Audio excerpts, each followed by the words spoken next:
Donald Trump, the wannabe emperor, has no clothes, and the country knows it, and the polls now reflect it. As Trump's failures continue to pile up, the latest Fox polls show growing public frustration. And his worst numbers, believe it or not, are on an issue that Donald Trump ran on, the economy. Donald Trump is now down 30 points on inflation. 64% of registered voters disapprove of Trump's handling of inflation, and only 34% approve. 58% disapprove of how he's handling the economy overall, and 55% feel pessimistic about the economy. Then there's Donald Trump's foreign policy ratings. 57% disapprove of his foreign policy. The overall job approval rating from the Fox News poll is just 46%, which means that 54% of those that Fox News surveyed disapprove of Trump's overall job performance. Oh, that's gotta hurt! I mean, listen, if Fox News are done with him, what does that say for the rest of the country? And the world, for that part. On every single major indicator of success for a president. Not economy, majority support. 51 to 49, Kaylee. You cherry-picked that poll, and earlier this week we did it as well. Talk about our own poll. We don't have the Jimmy Carter votes that Biden had. Fox News poll, AP. Trump's breakup with Fox News has taken a new turn, as they just released their latest poll that showed the president underwater on almost every issue, from the economy to inflation, and even immigration, an issue that he has polled very well on in the past. Yes, and thank you would be more than basically 50-50. So that's within the margin of error. This used to be his best issue, 10 plus points advantage. And there were a couple other recent polls where he was -6 and -11 on immigration. In terms of the stat, about 75% have been convicted or pending charges. Those pending charges are doing a lot of work. And the reverse of it is that 70% of people who have been detained haven't been convicted of anything, which is the threshold for people getting their due process. So there are folks sitting in cells, perhaps waiting for their day in court, or if they're lucky enough to be, sent to a foreign gulag, and they haven't actually been arraigned. No one has seen them in a court of law to decide whether or not they actually committed these crimes. What's going on with Brad Lander, who was accompanying a migrant to his immigration hearing, and he's done this a few times, is broadly speaking where the American people are, which is that if somebody is going about this the right way, if they've been in this country and they have not committed a crime, not been convicted of something, that they should be able to stay here or at least to get their due process. And I think that the images of the masked agents, pulling a candidate for mayor and our comptroller aside are going to be very resonant with folks. Importantly, Donald Trump's policy on immigration seemed like it was changing a couple days ago. Remember when he posted, he said, if people work in agriculture, they shouldn't get picked up. And if people work at hotels, et cetera, like he used to employ a lot of people at his properties. And it seems like Stephen Miller is back in charge. And I think that that's a bad thing for the country. And I think it's a bad thing for the president's immigration policy, because that flies in the face of where public opinion is. I don't know why Trump has completely ceded control to Miller in terms of this, but it's not a good look, and it's not going to float well with the governors that run states that have a lot of these people that keep them in business, big agriculture states, big states with, hotels, leisure, et cetera. And as to be expected, the pushback from the president was as immediate and as childish as you would expect, attacking the pollster and the network as a whole. This, yes, being the same network that has given a platform to takes like this as the president barrels towards war with Iran.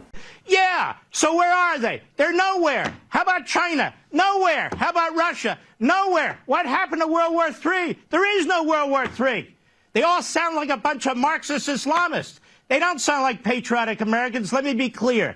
This is good versus evil. You're either a patriotic American who's going to get behind the President of the United States, the Commander-in-Chief, or you're not. But the thing is, this shift is indicative of a larger movement against the president from inside the MAGA faction. Yes, people in his own camp are turning against him. The likes of Tucker Carlson and Marjorie Taylor Greene have taken issue with Trump's approach to the whole Israel-Iran conflict. They've opted to move a few inches back from the table that they usually clamber for scraps from, disapproving of the president's foreign policy. They've been talking about this deal for 6 years, right? 6 years.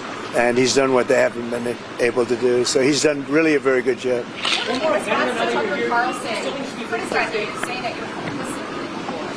I don't know what Tucker Carlson is saying. Let him go get a television network and say it so that people listen. Thank you. Thank you. Have you seen the Tucker Carlson and Senator Ted Cruz interview? It seems like this issue on whether or not the United States should strike is kind of dividing a lot of your supporters.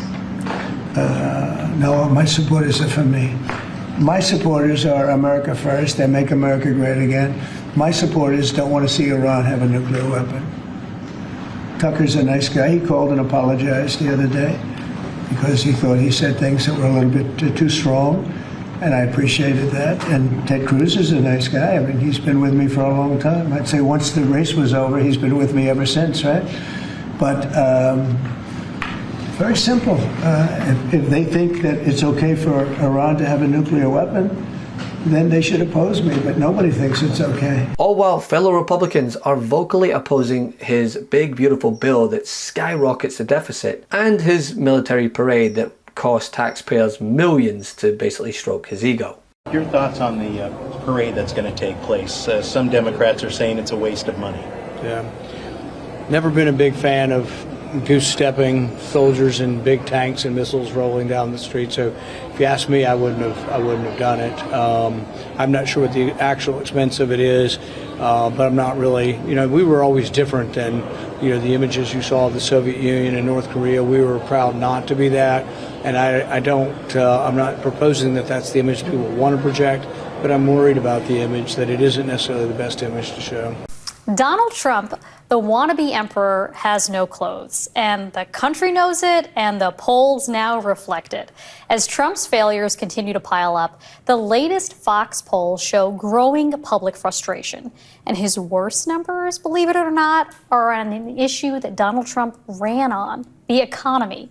Donald Trump is now down 30 points on inflation. 64% of registered voters disapprove of Trump's handling of inflation, and only 34% approve. 58% disapprove of how he's handling the economy overall, and 55% feel pessimistic about the economy. Then there is Donald Trump's foreign policy ratings. 57% disapprove of his foreign policy. The overall job approval rating from the Fox News poll is just 46%, which means that 54% of those that Fox News surveyed disapprove of Trump's overall job performance. And look, Donald Trump has seen these numbers and he is not happy. This morning, Trump took to his social media to lash out at the network, claiming that Fox has been, quote, biased against me for years. They are always wrong and negative. It's why MAGA hates Fox News, unquote.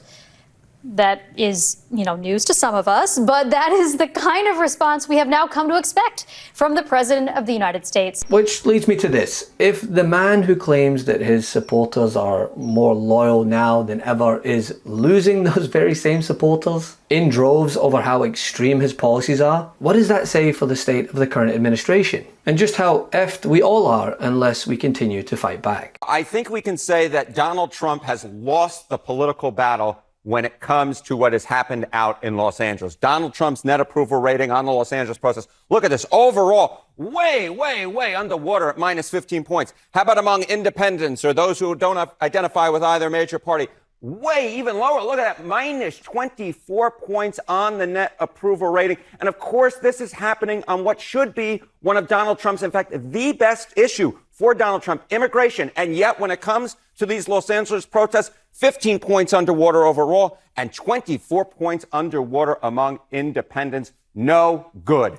What is the broader view of how Trump is acting and what he's doing when it comes to these arrests of immigrants? Right. So, you see these numbers with concern to the Los Angeles protests, but let's widen it out a little bit. And I think this sort of paints a picture for you in understanding why Donald Trump's net approval rating on the Los Angeles protests are as low as they are. Take a look. Trump and immigrant arrests. He's gone too far. That's the winner here, 49%. Not too far, only 40%. So you got a 9-point lead here. And again, among those independents or other category, you see 51% of them say Trump's gone too far. And what's so important to note is that this poll was taken after the Los Angeles protests started. So this takes into account everything that's gone on in Los Angeles. At this particular point, if the protesters' idea was to focus the attention on Donald Trump and bring attention to his immigration policies and bring attention to the arrests that have been occurring of immigrants, it seems to me that those protests have been successful because you see here, 49% say Trump's gone too far when it comes to the immigrant arrest,